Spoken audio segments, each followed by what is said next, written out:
এই লোকেদের কল্যাণ, লোকেদের মঙ্গল তখনই হবে যখন আপনি দুটি বিষয়ে মেহনত করবেন, দুটি বিষয়ে আমল করবেন এবং দুটি বিষয়কে জড়িত করে দুনিয়ার জীবনে তার একটা টার্গেট, তার একটা ভাবনা, এই সোচ ফিকির নিয়ে আপনি চলবেন।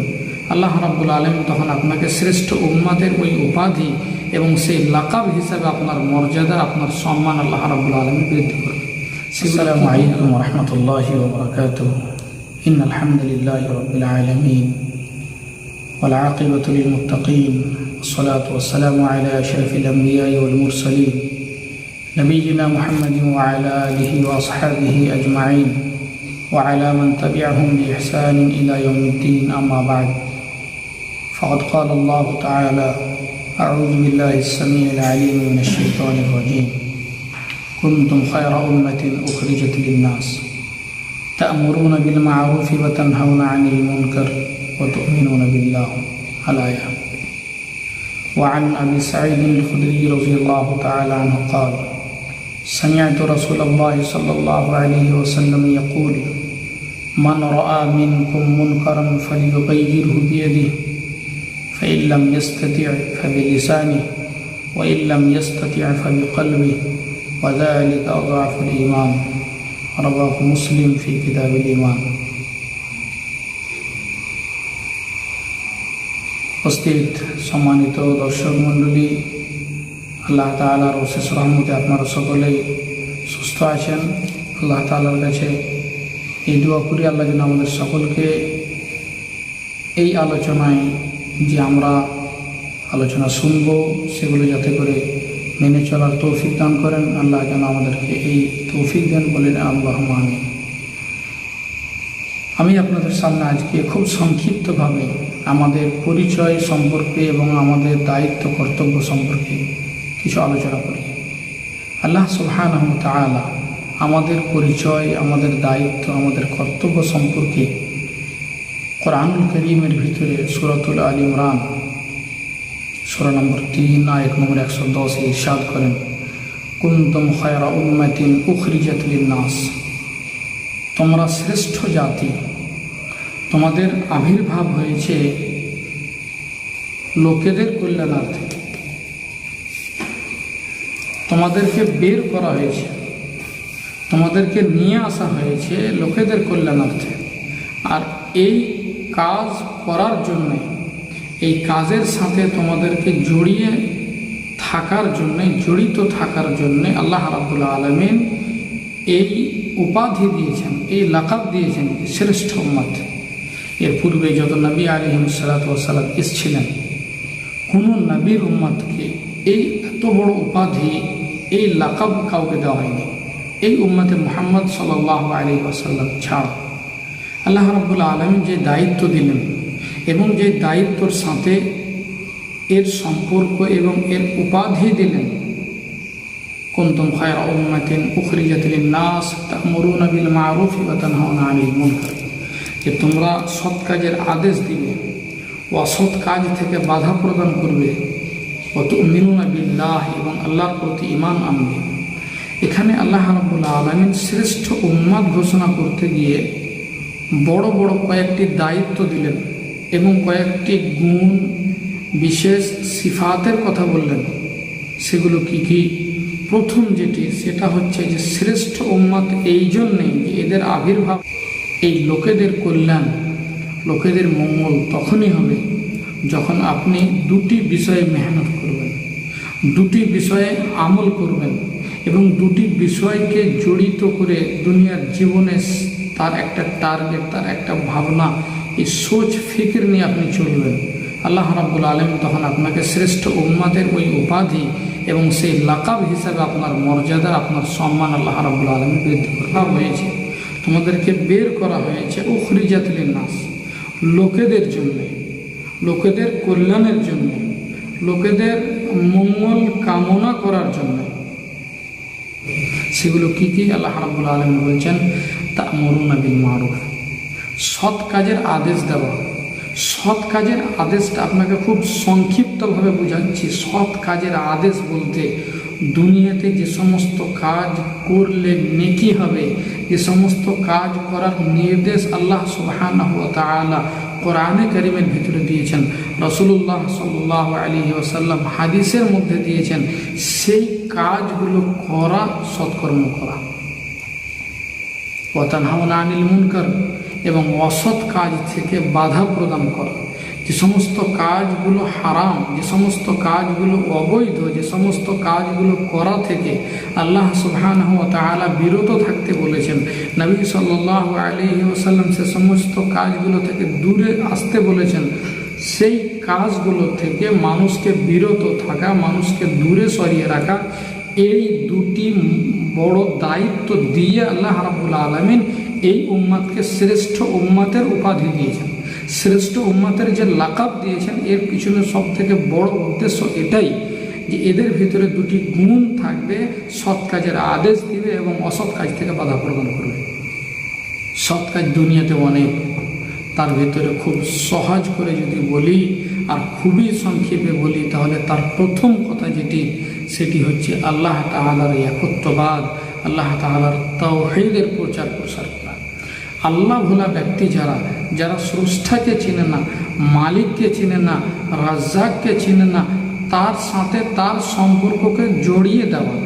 আল্লাহ ভোলা ব্যক্তি তাদেরকে আল্লাহ তাআলাকে চিনিয়ে দেওয়া এবং আল্লাহ তাআলার তাওহীদ তাদের সামনে নিয়ে এসে তাদেরকে একজন মুওয়াহিদ হিসাবে, একজন একত্ববাদী হিসাবে, আল্লাহ বিশ্বাসী হিসাবে তাদেরকে পরিচয় দিয়ে তাদেরকে এই মেহনত তাদের ভিতরে করা, এই ভাবনা তাদের অন্তরের ভিতরে ফুটিয়ে দেওয়া এবং জাগিয়ে দেওয়া যে আল্লাহ সুবহানাহু ওয়া তাআলা আমাদেরকে বানিয়েছেন, কেন বানালেন এবং শ্রেষ্ঠ উম্মত কেন ঘোষণা করলেন, এই জন্যই যে আমাদের প্রত্যেকটি ব্যক্তিকে আল্লাহর প্রতি ঈমান আনতে হবে এবং আল্লাহ তাআলার যে প্রেম, প্রীতি, ভালোবাসা আমাদের অন্তরে থাকতে হবে এবং আল্লাহ রাব্বুল আলামিন যে বিধান দিয়েছেন কোরআন ও সুন্নাহ, তার উপরে চলতে হবে এবং সেই নিয়ম অনুসারে চলে আমাদেরকে দুনিয়াতে জীবনযাপন করতে হবে।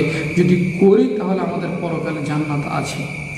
এই একত্ববাদ, এই তাওহীদ, এই বিশ্বাস মানুষের ভিতরে জাগিয়ে দেওয়া এবং এই ভাবনা, এই দাওয়াত, এই ফিকর মানুষের ভিতরে দেওয়া, এই দাওয়াত উম্মতের কাছে পৌঁছে দেওয়ার জন্যই এই উম্মতকে নবী আলাইহিস সালাতু ওয়াস সালামের পরে অন্য কোনো নবী আসবেন না।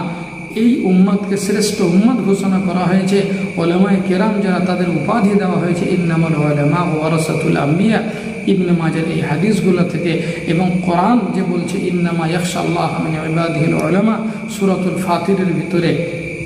তো এই বিভিন্ন আয়াতগুলো থেকে এবং হাদিসগুলো থেকে এটাই ফুটে ওঠে যে প্রকৃতপক্ষে আল্লাহ তাআলাকে ভয় করে ওলামারা, আর এই সমস্ত ওলামাদেরকে আম্বিয়াদের উত্তরাধিকারী বানানো হয়েছে। টাকার নয়, পয়সার নয়, মালের নয়, দিনার ও দিরহামের নয়, জ্ঞানের উত্তরাধিকারী বানা হয়েছে, জ্ঞানের ওয়ারিস বানা হয়েছে। এই তাওহীদের জ্ঞান তাদের ভিতরে আছে, তারা এই জ্ঞান মানুষের কাছে পৌঁছাবে, উম্মতের কাছে পৌঁছে দিবে। তো এই দায়িত্ব দেওয়ার কারণেই আল্লাহ রাব্বুল আলামিন এই উম্মতকে শ্রেষ্ঠ উম্মত ঘোষণা করেছেন। সেই সাথে অপরদিকে দুনিয়াতে যত অপকর্ম আছে, অবৈধ কাজ আছে, হারাম কাজ আছে এবং যেগুলো থেকে আল্লাহ তাআলা মানুষকে বাঁচতে বলেছেন, সেটাকে যদি খুব সংক্ষিপ্তভাবে এবং পুরো বিষয়ের জড় বলা যেতে পারে, শিকড় বলা যেতে পারে, তো সেটা হচ্ছে শিরক। যেটা এক বাক্যে সব থেকে বড় অপরাধ, আল্লাহ তাআলার সাথে অন্য কাউকে শরীক করা, তার ইবাদতে, তার রুবুবিয়তে এবং তার আসমা ও সিফাতে। আল্লাহ রাব্বুল আলামিন যে সিফাত, আল্লাহ রাব্বুল আলামিন যে গুণ, সেই গুণের সাথে অন্য কাউকে না জড়িত করা, আল্লাহ তাআলার ইবাদতের একক মালিক হিসাবে শুধুমাত্র আল্লাহ রাব্বুল আলামিনকেই ডাকা, আল্লাহ রাব্বুল আলামিনের পুজো পাঠ করা, আল্লাহ তাআলার বিধানের ওপরেই চলা এবং আল্লাহ তাআলাকে রাজি এবং খুশি করার জন্য যে মাধ্যম কোরআন ও সহিহ সুন্নাহয় বলা হয়েছে, সেই মাধ্যমগুলোকে ধরা এবং সেই মাধ্যমগুলোকে নিজেদের জীবনের আমল হিসেবে ব্যবহার করে আল্লাহ তাআলাকে রাজি এবং খুশি করা। সেই সাথে আল্লাহ রাব্বুল আলামিনের যে রুবুবিয়ত, আল্লাহ রাব্বুল আলামিন যে রব, অর্থাৎ একজন মানুষের দুনিয়াতে বেঁচে থাকার জন্য যা কিছু প্রয়োজন, একজন মানুষের দুনিয়াতে বেঁচে থাকার জন্য সৃষ্টি থেকে শুরু করে রিজিক থেকে শুরু করে, সুস্থতা থেকে শুরু করে যা কিছু প্রয়োজন, দুনিয়ার গাছপালা ইত্যাদি যা কিছু তৈরি করা হয়েছে, এই সমস্ত কিছু মানুষের ভালাইয়ের জন্যে, এবং সেই সমস্ত কিছুর পিছনে মানুষের জীবনের এই যাত্রা, মানুষের জীবনের এই রমঢম জড়িত আছে। এইগুলো হচ্ছে রুবুবিয়ত। এই রুবুবিয়তের বিষয়েও শুধুমাত্র আল্লাহ রাব্বুল আলামিনের প্রতি বিশ্বাস রাখা এবং তার প্রতি বিশ্বাস রেখে সেই মতো জীবনযাপন করা। আরেকটি আয়াত আপনাদের সামনে আল্লাহ রাব্বুল আলামিন বলছেন সূরাতুন নূর 21 পারায়, আল্লাহুল্লাযী খালাকাকুম সুম্মা রাযাকাকুম সুম্মা ইউমীতুকুম সুম্মা ইউহয়ীকুম হাল মিন শুরাকাইকুম মান ইয়াফআলু মিন যালিকুম মিন শাই সুবহানাহু ওয়া তাআলা আম্মা ইউশরিকুন। আল্লাহ তাআলা উনি খালাকাকুম, যিনি তোমাদেরকে সৃষ্টি করেছেন। তোমাদের কিছুই ছিল না, তোমাদের কিছুই ছিল না, তোমাদেরকে সৃষ্টি করেছেন, জান দিয়েছেন, আত্মা দিয়েছেন, পুরো একটা গঠন দিয়েছেন। পায়ের নখ থেকে শুরু করে মাথার চুল পর্যন্ত এই শরীরের ভিতরে অগণন পার্টস আছে, এর কোটি কোটি টাকা দাম।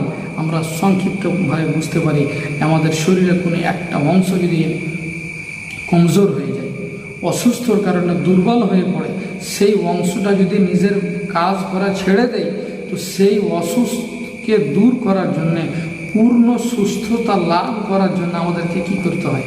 অনেক সময় নেপালে যেতে হয়, ব্যাঙ্গালোর যেতে হয়, ভেলোর যেতে হয়, আরও বিভিন্ন জায়গাতে যেতে হয়। এরপরে লক্ষ লক্ষ কোটি কোটি টাকা খরচ করেও পূর্বের মতো সুস্থ সেই সম্পদটি, পূর্বের মতো সুস্থ সেই অঙ্গটি আমরা ফিরে পাই না। তাহলে আমাদেরকে ভাবতে হবে আল্লাহ রাব্বুল আলামিন আমাদেরকে দিয়েছেন, কেন দিলেন? এর পিছনে এই তাওহীদ লুকিয়ে আছে, এর পিছনে এই একত্ববাদ, আল্লাহ তাআলার ইবাদত উপাসনা লুকিয়ে আছে। ওমা খালাকতুল জিন্না ওয়াল ইনসা ইল্লা লিয়াবুদুন। আল্লাহ রাব্বুল আলামিন জিন জাতিকে এবং মানুষ জাতিকে, এই মানব এবং দানব এই উভয় জাতিকে সৃষ্টি করেছেন একটাই লক্ষ্য উদ্দেশ্য নিয়ে, সেটা হচ্ছে তারা আল্লাহ তাআলার ইবাদত করবে, আল্লাহ তাআলার আনুগত্য করবে, আল্লাহ তাআলার দেওয়া বিধানকে মেনে চলবে, নিজের আত্মাকে তার প্রতি পূর্ণভাবে কুরবানি করে দিয়ে সেখান থেকে যে হুকুমটা আসবে, যে নির্দেশ আসবে, তার প্রতি জীবনযাপন করবে। আমি যে কথা বলছিলাম যে আল্লাহ রাব্বুল আলামিন আমাদেরকে সৃষ্টি করেছেন, আল্লাহুল্লাযী খালাকাকুম সুম্মা রাযাকাকুম, সৃষ্টি করার পরে দুনিয়াতে বাঁচতে গিয়ে যা প্রয়োজন, জীবিকা নির্বাহের জন্য রুচির ব্যবস্থা করেছেন, আহারের ব্যবস্থা করেছেন। আল্লাহ রাব্বুল আলামিন বিভিন্ন রকমভাবে বিভিন্ন সময়ে মাঠ থেকে ফসলের মাধ্যমে, আরও বিভিন্ন থেকে ফলের মাধ্যমে বিভিন্ন সময়ে বিভিন্ন বস্তু দিয়ে আমাদেরকে আল্লাহ রাব্বুল আলামিন খাবার দেয়, আমাদের রুচির ব্যবস্থা করে। সুম্মা ইউমীতুকুম, এবং আল্লাহ রাব্বুল আলামিন মৃত্যু দিবেন, সকলকে দুনিয়া ছেড়ে যেতে হবে। সুম্মা ইউহয়ীকুম, আবার আল্লাহ রাব্বুল আলামিন মৃত্যু করে আবার জীবন দান করবেন, কবরে গিয়ে আল্লাহ রাব্বুল আলামিন আবার সকলকে জীবিত করবেন, এবং আমাদের সকলকে আল্লাহ রাব্বুল আলামিনের সামনে দাঁড়াতে হবে। কিয়ামতের ময়দানে আল্লাহ রাব্বুল আলামিনের সামনে আমাদেরকে হিসাব দিতে হবে। হাল মিন শুরাকাইকুম মান ইয়াফআলু মিন যালিকুম মিন শাই। আল্লাহ রাব্বুল আলামিন এই কথা বলছেন যে এই সমস্ত কাজগুলোর ভিতরে এমন কি কোনো ব্যক্তি আছে যেগুলো কেউ করবে? কেউ করনেওয়ালা আছে? এই সমস্ত কাজগুলো, এই শক্তি কেউ রাখে? অবশ্যই কেউ রাখে না। সুবহানাহু ওয়া তাআলা আম্মা ইউশরিকুন। আল্লাহ রাব্বুল আলামিন এই সমস্ত বিষয়গুলো থেকে এবং এই সমস্ত বস্তুগুলো থেকে পাক ও পবিত্র। আম্মা ইউশরিকুন, যে কাউকে আল্লাহ তাআলার সাথে শরীক করা হবে, এবং এই সমস্ত বিষয়গুলোতে কেউ শরীক নেই, আল্লাহ তাআলা একক। আমাদেরকে ভাবতে হবে এবং আমাদেরকে নিজেদের তাওহীদের প্রতি বিশ্বাস রেখে আমাদের দুনিয়াতে এই মেহনত করতে হবে।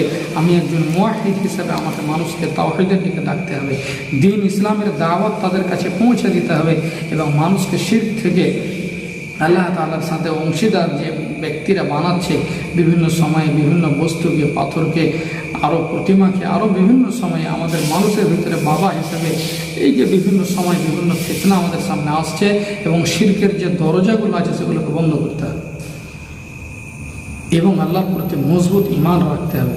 আমাদের যখন মজবুত ঈমান থাকবে আল্লাহ তাআলার প্রতি, আমরা মজবুতভাবে ইসলামের প্রতি টিকে থাকতে পারবো, এবং মজবুতভাবে আমরা ইসলামের প্রতি কায়েম থাকবো। আর এই চিন্তা ভাবনাকে নিয়ে আমাদেরকে দুনিয়াতে বাঁচতে হবে। আপনাদের সামনে একটি হাদিস পড়েছিলাম, হাদিসটি শুধুমাত্র ইঙ্গিত ইশারার জন্য ব্যবহার করছি এই জায়গাতে, এবং হাদিসের ব্যাপক অর্থ রয়েছে, বিভিন্ন জায়গাতে এই হাদিসটিকে ফিট করা যেতে পারে, এবং এই হাদিসটির বিভিন্ন মাফহুমের সাথে এবং বিভিন্ন ব্যাখ্যার সাথে জড়িত। শুধু একথাই আপনাদের সামনে আমি বলছি, সেটা হচ্ছে আবু সাঈদ খুদরি রাদিয়াল্লাহু তাআলা বর্ণনা করছেন, রাসূলুল্লাহ সাল্লাল্লাহু আলাইহি সাল্লামকে বলতে শুনেছি, কথা বলছেন, সামিআতু রাসূলুল্লাহ সাল্লাল্লাহু আলাইহি ওয়াসাল্লাম ইয়াকুল, যে আমি রাসূলুল্লাহ সাল্লাল্লাহু আলাইহি সাল্লামকে বলতে শুনেছি, মান রাআ মিনকুম মুনকারান ফালিয়ুগাইয়িরহু বিয়াদিহি, যে তোমাদের মধ্যে কোনো ব্যক্তি যদি কাউকে কোনো খারাপ কাজ করতে দেখে, নোংরা কাজ করতে দেখে, শিরকের মতো কাজ, এবং দুনিয়াতে যে সমস্ত কাজগুলো করা থেকে মানুষকে বাধা দেওয়া হয়েছে, যে সমস্ত কাজগুলো করা থেকে বিরত থাকতে বলা হয়েছে, এবং যে সমস্ত কাজগুলোকে অবৈধ হারাম ঘোষণা করা হয়েছে, যে সমস্ত কাজ ছোট থেকে ছোট হতে পারে, বড় থেকে বড় হতে পারে, সে সমস্ত কাজগুলো যদি কেউ করে, একজন মুমিন হিসাবে, একজন ইমানদার হিসাবে তার কর্ম হচ্ছে, তার সিফাত হচ্ছে, তার গুণ হচ্ছে তাকে বাধা দেওয়া, হাতের দ্বারা বাধা দেওয়া, তাকে সেই কাজগুলো থেকে বিরত রাখা, এবং সেই কাজগুলোকে তার হাতের দ্বারাতে পাল্টে দেওয়া, এক কথায় তাকে বাধা দিয়ে সে কাজ করতে না দেওয়া। এরপরে রাসূলুল্লাহ সাল্লাল্লাহু আলাইহি সাল্লাম বলছেন, যদি শক্তি না হয়, সামর্থ্য না হয়, তো ফাইল্লাম ইয়াস্তাতি' ফাবিলিসানিহি, অন্তত পক্ষে মুখ দিয়ে বলে, জবান দিয়ে উচ্চারণ করে, জিহ্বার দ্বারা সেই কথাবার্তার মাধ্যমে তাকে সেই কাজগুলো থেকে বিরত রাখা, তাকে বলা, তাকে বারণ করা, নিষেধ করা, মুখ দিয়ে বলে সেই কাজটাকে পাল্টে দেওয়া, ফালিয়ুগাইয়িরহু, তাকে পরিবর্তন করা, এক কথায় সে কাজটা করতে যাচ্ছিল তাকে বুঝিয়ে বলে মুখের দ্বারা, কথার দ্বারা তাকে সেই কাজগুলো থেকে দূরে সরিয়ে রাখা, সেই কাজগুলো থেকে বিরত রাখা। এটা দ্বিতীয় স্তরের ইমানের কথা বলা হলো। এরপরে রাসূলুল্লাহ সাল্লাল্লাহু আলাইহি সাল্লাম বলছেন যে প্রথম অংশের ইমান, হাতের দ্বারা বাধা দেওয়ার ক্ষমতা নেই, সামর্থ্য নেই, মুখ দিয়ে বলার সামর্থ্য নেই, শক্তি নেই, সেখানে মুখ দিয়ে বলতে পারছে না। তাহলে শেষ পর্যায়ে রাসূলুল্লাহ সাল্লাল্লাহু আলাইহি সাল্লাম বলছেন, ফাইল্লাম ইয়াস্তাতি' ফাবিকলবি, অন্তত পক্ষে অন্তরের দ্বারা চিন্তা ফিকির করে, অন্তরের দ্বারা ভাবনা চিন্তা করে সেই কাজ থেকে তাকে বিরত রাখা, সেই কাজগুলো থেকে তাকে দূরে সরিয়ে রাখা, এই চিন্তা ফিকির, এই ভাবনা অন্তর দিয়ে করতে হবে। এখানে একটি জিনিস বলে রাখি, যে সাধারণভাবে আমাদের সমাজে বিভিন্ন প্রকার দায়ী যারা আছেন, বিভিন্ন সময়ে দাওয়াতের মাধ্যমে ওলামায়ে কেরামদের ভিতরে অধিকাংশ এই হাদিসের তরজমা যখন করা হয়, তো একটু চিন্তা ভাবনা ওখানে কম থেকে যায়, এবং চিন্তা ভাবনা পূর্ণভাবে না করার কারণে এখানে এই কথাটি শেষে ফুটে ওঠে যে অন্তর দিয়ে ঘৃণা করা। কিন্তু না ভাই, অন্তর দিয়ে ঘৃণা নয়। অন্তর দিয়ে আমি ঘৃণা করে যদি দূরে সরে যাই, তাহলে এই হাদিসের পূর্ণ ব্যাখ্যা যেটা আছে সেটা সম্পূর্ণ আলাদা হয়ে যাবে। এই হাদিসের ব্যাখ্যাটা অন্তর দিয়ে ঘৃণা করে দূরে সরে যাওয়া নয়। এই হাদিসের প্রথম অংশেই বলা হয়েছে ফালিয়ুগাইয়িরহু, অর্থাৎ সে কাজকে পরিবর্তন করতে হবে, তাকে বাধা দিতে হবে, তাকে দূরে সরিয়ে রাখতে হবে। আমাকে অন্তর দিয়ে সেই চিন্তা ফিকির করতে হবে, আমাকে অন্তর দিয়ে ভাবতে হবে যে আমি পারলাম না, আমি তাকে দূরে সরিয়ে রাখতে পারলাম না, আমি মুখ দিয়ে বলে তাকে বিরত রাখতে পারলাম না, তো আমাকে এমন কোনো ব্যক্তির সাহায্যে, এমন এক জায়গায় এবং এমন এক পরিকল্পনা, এমন এক হিকমত অবলম্বন করতে হবে, যার মাধ্যম দিয়ে সেই ব্যক্তির কাছে এই দাওয়াত পৌঁছে যাবে, সেই ব্যক্তির কাছে এই বার্তা পৌঁছে যাবে, এবং তাকে সেই কাজ থেকে দূরে সরিয়ে রাখা যাবে এবং বিরত রাখা যাবে।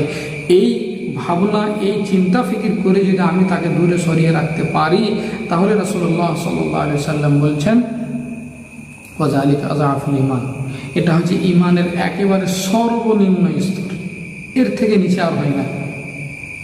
হাত দিয়ে বাধা দিতে পারলাম না, মুখ দিয়ে বলতে পারলাম না, তো অন্তত পক্ষে অন্তর দিয়ে ফিকির করে, অন্তর দিয়ে চিন্তা ভাবনা করে তাকে দূরে সরাতে হবে। আমার দ্বারা হচ্ছে না, এমন কোনো ব্যক্তি সমাজের হয়তো আছেন, ইমাম সাহেব আছেন, কোনো ওলামায়ে কেরাম আছেন, সমাজের কোনো মোড়ল আছেন, সর্দার আছেন, কোনো এরকম ব্যক্তি আছেন, তার কোনো নিকটতম আত্মীয় আছেন, যার দ্বারাতে এক কথায় আমাকে ভাবনা চিন্তা করে দেখতে হবে যে এমন কোনো মাধ্যম, এমন কোনো পথ, যার মাধ্যমে যেটাকে অবলম্বন করে আমি তার কাছে পৌঁছাতে পারবো এবং তাকে এই কাজ থেকে বিরত রাখতে পারবো, তাকে এই কাজ থেকে দূরে সরিয়ে রাখতে পারবো। এই ভাবনাটা করে তাকে দূরে সরিয়ে রাখা, এটা হচ্ছে ঈমানের সর্বনিম্ন স্তর। শেষে আরও একটি কথা বলি, যদি এটা আমাদের দ্বারা না হয়, যদি আমরা এটা না করতে পারি, তাহলে কি আমাদের ভিতরে ঈমান থাকবে? সহিহ মুসলিমের এই হাদিসের পরবর্তী হাদিসের ভিতরে যে কথাটি এসছে, শুধু সংক্ষিপ্ত বলছি, ওয়ালাইসা ওয়ারা যালিকা হাব্বাতু খারদালিন মিনাল ঈমান। যদি কোনো ব্যক্তি এই কাজটুকু না করতে পারে, তাহলে তার অন্তরে সরিষার রায়ের দানা সম পরিমাণ ঈমান বলতে থাকবে না। তাহলে সব থেকে নিম্ন স্তরের ঈমান হচ্ছে অন্তর দিয়ে ফিকির করে তাকে শিরক থেকে, হারাম জিনিস থেকে, অবৈধ জিনিস থেকে এবং সেই সমস্ত কাজগুলো থেকে তাকে দূরে সরে রাখে। এবার যদি আমরা না করতে পারি, আমাদের ভিতরে যদি সেই ভাবনা না জাগে, তাহলে আমাকে ভেবে নিতে হবে যে একটি সরিষা, একটি রায় সমপরিমাণ দানা সমতুল্য আমার ভিতরে ঈমান নেই। যদি করতে পারি তাহলে আল্লাহ রাব্বুল আলামিন একটা বড় প্রাইজের কথা বলেছেন। আসুন আমরা সকলেই চেষ্টা করি সেই প্রাইজটাকে হাসিল করার। এবং রাসূলুল্লাহ সাল্লাল্লাহু আলাইহি ওয়াসাল্লাম যে কথাটি আলী রাদিয়াল্লাহু তাআলা আনহুকে বলেছিলেন, ইয়া আলী লিআন ইয়াহদিয়াল্লাহু বিকা রাজুলান ওয়াহিদা খায়রুল লাকা মিন হুমরিন নাম। এই আলী, তোমার দ্বারা কোনো একজন ব্যক্তি, আল্লাহ ভোলা ব্যক্তি, সে যদি আল্লাহ তাআলাকে চিনে যায়, এমন কোনো ব্যক্তি যে দিন থেকে দূরে সরে ছিল, দিন বিমুখ ছিল, তাকে যদি তুমি দিনের সাথে জড়িত করিয়ে দিতে পারো, সে যদি তোমার কথার মাধ্যমে, তোমার ব্যবহার, তোমার আচরণ এবং তোমার দাওয়াতের মাধ্যমে দিনকে ফিরে পায়, হেদায়েতে চলে আসে, তাহলে তোমার জন্য লাল রঙের উট থেকেও বেশি উত্তম এই প্রাইজ, এই ঘোষণা আল্লাহ রাসূল সাল্লাল্লাহু আলাইহি সাল্লাম আলী রাদিয়াল্লাহু তাআলা আনহুকে সম্বোধন করে বলেছিলেন। এমন সময় বলেছিলেন যে সময় আরবে সব থেকে দামি প্রাইজ হিসাবে এই লাল রঙের উটকে মানা হতো, যার সমতুল্য সেই সময় কোনো এমন দামি সম্পদ ছিল না এবং এমন কোনো প্রাইজ ছিল না। এটা সেই সময়ের জন্য সব থেকে দামি এবং সব থেকে উত্তম পুরস্কার হিসেবে ঘোষণা করেছিলেন স্বয়ং রাসূলুল্লাহ সাল্লাল্লাহু আলাইহি সাল্লাম। সম্মানিত দর্শক, আসুন আমরা সকলেই চেষ্টা করি, আমি আমার বাড়ি থেকে শুরু করে, আমার পরিবার থেকে শুরু করে, পাড়া প্রতিবেশী থেকে শুরু করে, আমি আমার গ্রাম এলাকা থেকে শুরু করে, আমরা সকলেই যদি ঝাঁপিয়ে পড়ি এবং এই বিশ্বাস, এই ইয়াকিন এবং এই ইখলাসের সাথে বেরিয়ে পড়ি যে আল্লাহ তাআলার দ্বীনকে দুনিয়ার মাটিতে পৌঁছে দেব এবং আমি যতদিন পর্যন্ত দুনিয়াতে বেঁচে থাকবো আল্লাহ তাআলার দ্বীনকে উঁচু করার জন্যে, আল্লাহ তাআলার দ্বীনের সাথে সম্পর্ক রেখে আল্লাহ তাআলার তাওহীদের প্রচার প্রসার করব, তাহলে ইনশাআল্লাহ তাআলা আমি একজন সচেতন মুসলিম হিসেবে, আমি একজন প্রকৃত মুসলিম হিসেবে, আমি একজন প্রকৃত দায়ী হিসেবে এবং একজন শ্রেষ্ঠ মুসলিম হিসেবে আমি আমাকে খুঁজে পাবো এবং নিজেদেরকে ফিরে পাবো। আসুন আমরা সকলে চেষ্টা করি। শেষে কথাই বলবো कि मेरी ज़िंदगी का मकसद तेरे दीन की सरफराजी, मेरी ज़िंदगी का मकसद तेरे दीन की सरफराजी, मैं इसीलिए मुसलमान, इसीलिए नमाजी। আমার জীবনের প্রত্যেকটা মুহূর্ত, জীবনের উদ্দেশ্য তো এটাই যে দিন ইসলামের উঁচু, দিন ইসলামের সরবুলন্দি, দিন ইসলামকে উঁচু করা, দিন ইসলামকে মজবুত করা এবং দিনের বার্তা পুরো দুনিয়ার মাটিতে পৌঁছে দেওয়া। আর এই জন্যে আমি একজন মুসলিম, এই জন্যে আমি একজন নামাজি, সলাত আদায়কারী, এক কথায় আল্লাহ তাআলার বিধানের প্রতি চলেনেওয়ালা। আসুন আমরা সকলে চেষ্টা করি আল্লাহ তাআলার দিনের দাওয়াতকে নিয়ে, এই ভাবনাকে নিয়ে, এই চিন্তা ফিকিরকে নিয়ে দুনিয়ার মাটিতে প্রত্যেকটি জায়গাতে পৌঁছে যাওয়ার এবং এই দাওয়াতকে প্রত্যেকটি জায়গাতে পৌঁছে দেওয়ার, যাতে করে সকলেই এই দামি সম্পদ ঈমানটাকে ফিরে পায়, হেদায়েতের রাস্তাকে বুঝতে পারে এবং এইভাবে প্রত্যেকটা মানুষের কাছে দিনের দাওয়াত পৌঁছে যায়, তাওহীদের বার্তা পৌঁছে যায় এবং সকলকে যাতে করে আমরা শিরক থেকে, আল্লাহ তাআলার সাথে যে অংশীদার বানানো হয় বিভিন্ন সময়ে বিভিন্ন বস্তুকে, সেগুলো থেকে দূরে সরিয়ে রাখতে পারি, এই আশা আকাঙ্ক্ষা রেখেই আল্লাহ তাআলার দরবারে দোয়া, হে আল্লাহ আমাদের প্রত্যেকটি ব্যক্তিকে বলা এবং শোনার থেকে বেশি বেশি করে আমল করার তৌফিক দান করা। আমিন। ওয়া আকুলু কওলি হাযা ওয়া আস্তাগফিরুল্লাহ লি ওয়া লাকুম ওয়া লিসাইরিল মুসলিমিনা ফাস্তাগফিরুহু ইন্নাহু হুয়াল গফুরুর রহিম। ওয়া আসসালামু আলাইকুম ওয়া রাহমাতুল্লাহি ওয়া বারাকাতুহু।